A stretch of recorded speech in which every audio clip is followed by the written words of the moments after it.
नमस्कार विद्यार्थी मित्रों। सेठ जे.एच. सोनावाला हाईस्कूल में अहमदाबाद।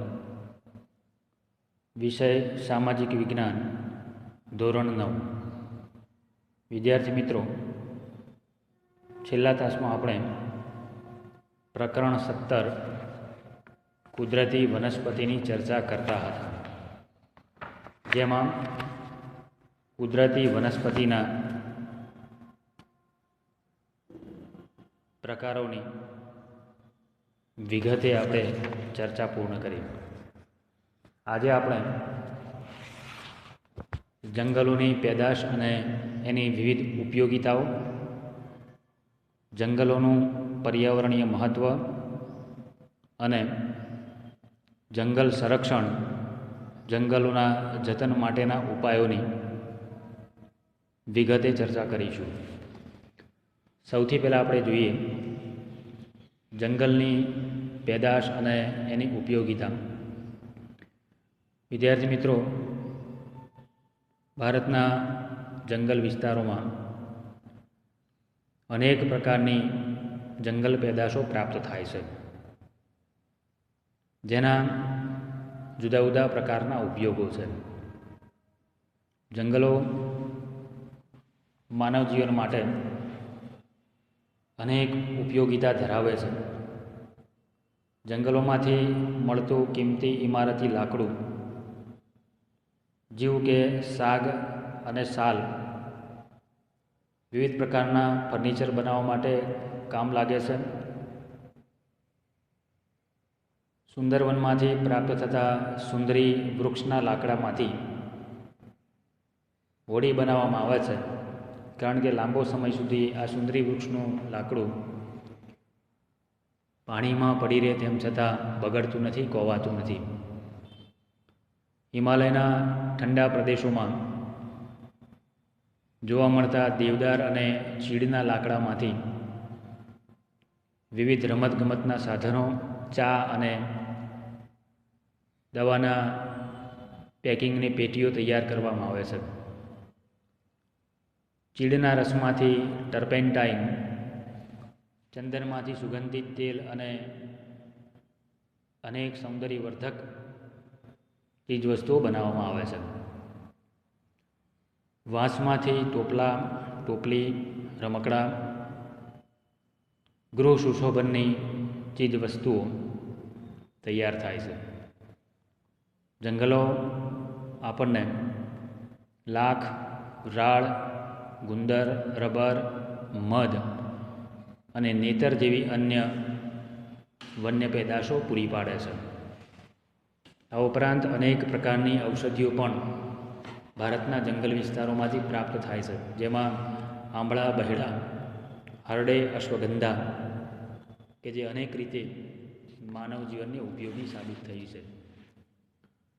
वनस्पतिनी औषधीय उपयोगितानी दृष्टिए केटलीक वनस्पतिओनी वात करीए तो सर्पगंधा नामनी वनस्पति ब्लड प्रेशर एटले के लोहीना ऊंचा दबाणना रोगनी सारवारमां खूब उपयोगी छे। લીમડો जीवाणु प्रतिरोधक तरीके वपराय छे। दरेक घरना आंगणामां जोवा मळती तुलसी शरदी, उधरस अने ताव जेवा रोगोमां एनो उपयोग थाय छे। हृदय रोगनी सारवारमां अर्जुन सादड़ नामनी वनस्पति, बीली, वात अने कफ रोगोना निवारण माटे एनो उपयोग थाय छे।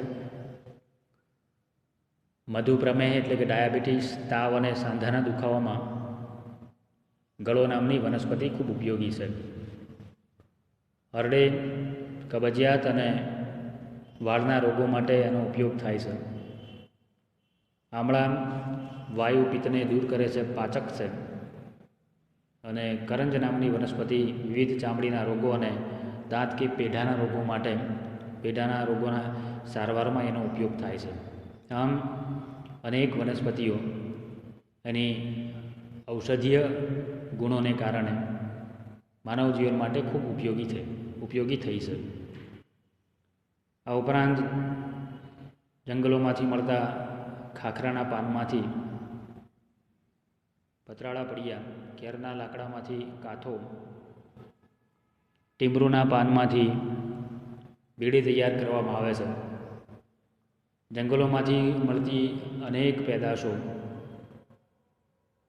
જંગલ વિસ્તારની અંદર વસવાટ કરતા વનવાસી લોકોને ખોરાકની સાથે સાથે આર્થિક આવક પણ પૂરી પાડે છે, આજીવિકા પણ પૂરી પાડે છે.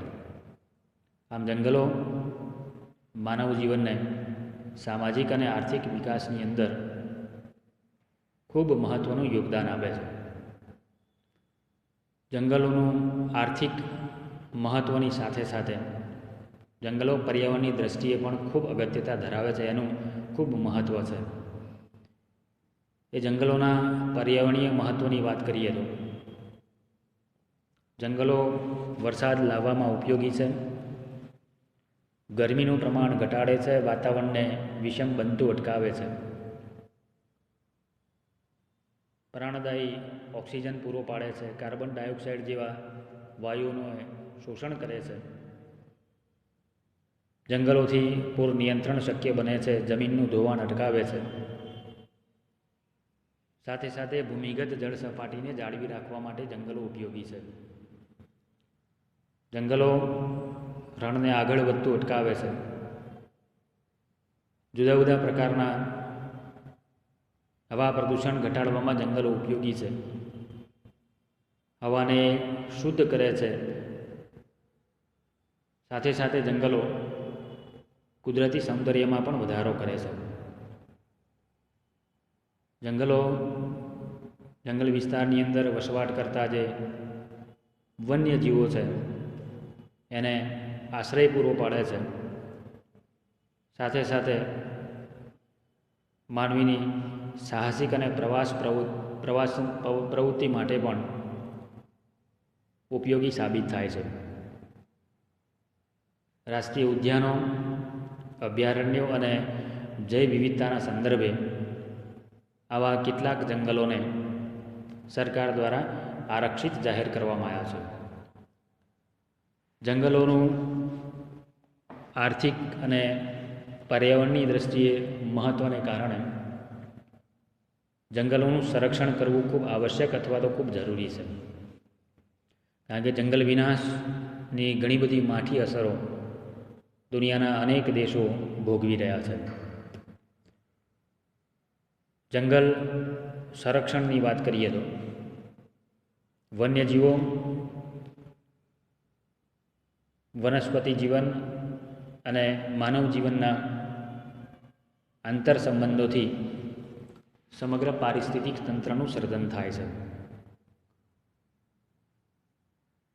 પણ માનવીની પર્યાવરણ વિરોધી પ્રવૃત્તિ, એની માનસિકતા અને લોભ, લાલચ કે સ્વાર્થ વૃત્તિને કારણે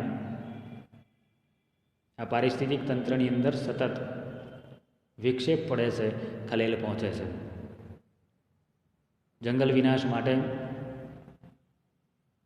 માનવીની ઘણી જરૂરિયાતો જેવી કે જમીન મેળવવાની ભૂખ સૌથી વધુ જવાબદાર છે. સતત વસ્તીમાં થતો વધારો, ઉદ્યોગમાં વધારો, ઉદ્યોગોને રહેણાંક વિસ્તારોથી દૂર લઈ જવાની નીતિ, શહેરોની અંદર વૃદ્ધિ, બહુહેતુક યોજનાઓ, સડકોનું સતત નિર્માણ, ઇમારતી અને બળતણ લાકડું મેળવવા માટે ઝૂમ ખેતી,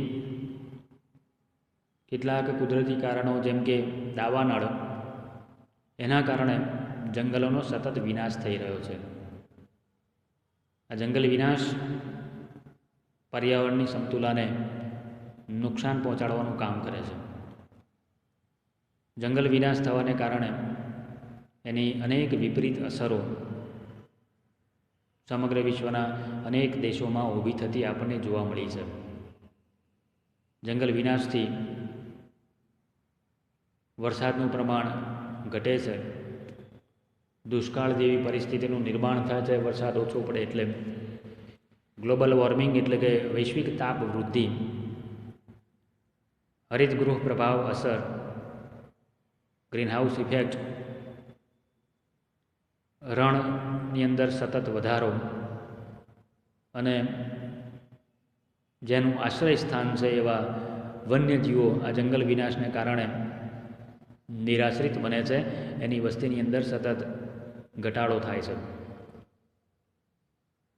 ઈસવીસન 1952ની રાષ્ટ્રીય વન નીતિ પ્રમાણે દેશમાં 33% ભૌગોલિક વિસ્તારમાં જંગલો હોવા આવશ્યક છે, પણ એનાથી વિપરીત ભારતમાં માત્ર 23% વિસ્તારમાં જંગલોનું આચ્છાદન છે. આપણા ગુજરાતમાં એનું પ્રમાણ માત્ર 10% જેટલું છે. આમ જંગલોનો વિનાશને અટકાવવો એ આજના સમયની ખૂબ તાતી જરૂરિયાત છે અને એને બચાવવા માટે વન સંરક્ષણ અથવા તો વન સંવર્ધન કરવું ખૂબ જરૂરી છે.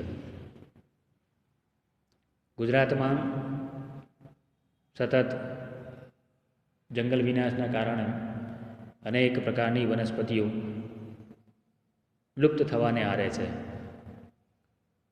ગુજરાતમાં IUCN international union for conservation of nature ની લાલ સૂચિ અનુસાર, રેડ ડેટા અનુસાર સફેદ ખાખરો, ગુગળ, નીલ સોટી, સીસમ, આમળી, અટ્ટક, હરડે જેવી વનસ્પતિને ભય હેઠળની કક્ષામાં મૂકવામાં આવી છે, જેના ઉપર જો કાળજી રાખવામાં નહીં આવે તો કદાચ આવનાર સમયમાં એ ભારતમાંથી નામશેષ થશે. એ જંગલ સંપત્તિને વધુ નુકસાન ન પહોંચે એટલા માટે વિવિધ પ્રકારના ઉપાયો કરવા પડે. એ જંગલોના જતન માટેના ઉપાયોની વાત કરીએ તો ખૂબ અગત્યનો મુદ્દો છે, વારંવાર પરીક્ષામાં પૂછાયો છે. જંગલોના જતન માટેના વિવિધ ઉપાય.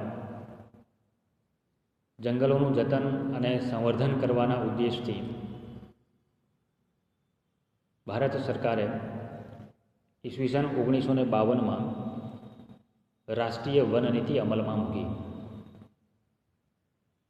ઈસવીસન 1980માં ભારતીય સંસદે વન સંરક્ષણ અધિનિયમ પસાર કર્યો અને 1988માં નવી રાષ્ટ્રીય વન નીતિ જાહેર કરવામાં આવી. એ અંતર્ગત જંગલના સંરક્ષણ માટે, જંગલ વિનાશને અટકાવવા માટે વિવિધ પ્રકારના ઉપાયો હાથ ધરવામાં આવ્યા છે. જંગલ એ મહત્ત્વનું કુદરતી રાષ્ટ્રીય સંસાધન છે. એનું જતન કરવું એ આપણી નૈતિક અને પવિત્ર ફરજ છે, એવી સમજ કેળવાવી જોઈએ. વૃક્ષોનું નિકંદન અટકાવવું, ગેરકાયદેસર આવી પ્રવૃત્તિ સાથે, વૃક્ષ કાપવાની પ્રવૃત્તિ સાથે સંકળાયેલા લોકોને કડક શિક્ષા કરવી. જંગલ સંવર્ધન કે જતન માટે વન મહોત્સવ અને સામાજિક વનીકરણ જેવા કાર્યક્રમોમાં લોક ભાગીદારી વધારવી. વધુને વધુ લોક સમુદાયને જોડવો. પડતર જમીનો એટલે કે નકામી જમીનો જેનો ઉપયોગ નથી, નદી, રેલવે, સડકો બંને બાજુમાં વૃક્ષારોપણ અને એનું સંવર્ધન કરવું. પર્યાવરણ શિક્ષણ અને શાળાકીય અભ્યાસક્રમોમાં પર્યાવરણ પ્રત્યે બાળકોમાં કે જે ભવિષ્યના નાગરિક છે એમાં જાગૃતિ આવે એવા અભ્યાસક્રમો દાખલ કરવા. સમગ્ર વર્ષ દરમિયાન પર્યાવરણને લગતા વિવિધ દિવસોની ઉજવણી કરવી, જે અંતર્ગત દેશમાં 21મી માર્ચ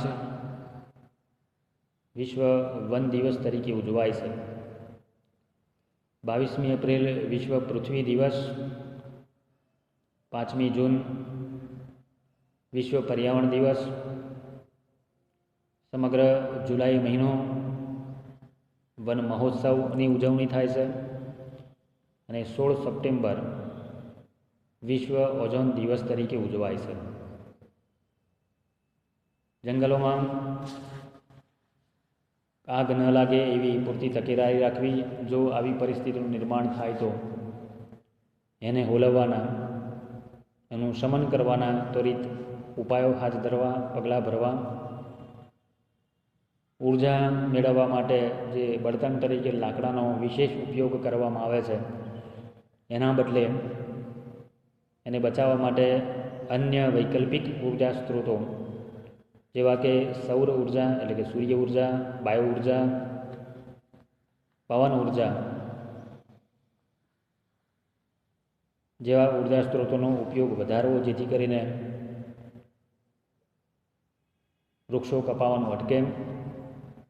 પ્રચાર અને પ્રસાર માધ્યમો દ્વારા, રેડિયો, ટેલિવિઝન કે વર્તમાનપત્રો જેવા માધ્યમો દ્વારા લોકોને જંગલોનું મહત્ત્વ સમજાવીને દેશના તમામ લોકો જંગલ સંરક્ષણ પ્રત્યે, એના જતન પ્રત્યે જાગૃત બને એટલા માટે લોકજાગૃતિ લાવવાના પ્રયત્નો કરવા.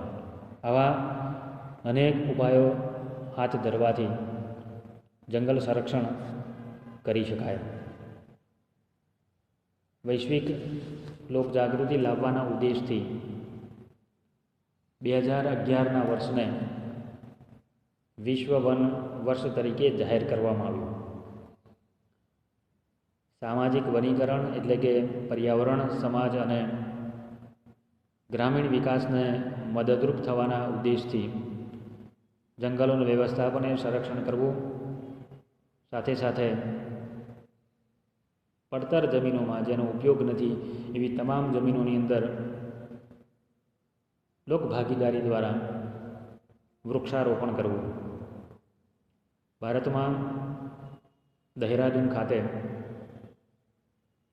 જંગલ વિષયક વિવિધ પ્રકારના સંશોધન કરવા માટે જંગલ સંશોધન સંસ્થા સ્થાપિત કરવામાં આવી છે કે જે જંગલ વિષયક સંશોધન કરીને જંગલોના જતન માટે, એના વિકાસ માટે ઉપયોગી કાર્યો કરે છે.